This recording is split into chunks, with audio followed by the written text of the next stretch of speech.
আপনি আপনার জীবনের সবচেয়ে বড় ইনভেস্টমেন্ট প্রত্যেকটি মুহূর্তে একটু একটু করে শেষ হয়ে যাচ্ছে। সবচেয়ে কষ্টের ব্যাপারটি কি জানেন? আপনি এই ব্যাপারে সবচেয়ে বেশি উদাসীন। চলুন জেনে নেই আপনার জীবনের সবচেয়ে বড় ইনভেস্টমেন্ট কোনটি এবং সেই ইনভেস্টমেন্ট আপনি কিভাবে রক্ষা করবেন। সূরা আসরের শুরুতে আল্লাহ তাআলা সময়ের শপথ করেছেন। আল্লামা রাজি বলছেন তিনি কেন আল্লাহ তাআলা সময়ের শপথ করলেন বা পুরা সূরার অর্থটা তিনি ভালোভাবে ধরতে পারছিলেন না, বুঝতে পারছিলেন না।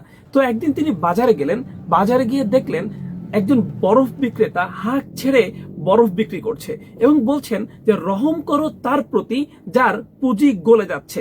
এই কথার পরে তিনি সূরা আসরের অর্থটা বুঝতে পারলেন, আল্লাহ তাআলা কেন সময়ের শপথ করেছেন সেই ব্যাপারটাও কিন্তু তিনি ধরতে পারলেন। দেখুন, আমাদের জীবনের সাথে কিন্তু এই গল্পটি ভীষণভাবে মিলে যাচ্ছে। আমরা আমাদের জীবনের প্রত্যেকটি সময় একটু একটু করে শেষ হয়ে যাচ্ছে, অর্থাৎ আমাদের পুঁজি একটু একটু করে শেষ হয়ে যাচ্ছে, কিন্তু আমরা কিন্তু সেই ব্যাপারে মোটেও কনসার্ন না, যেমনটা কনসার্ন সেই বরফ বিক্রেতা।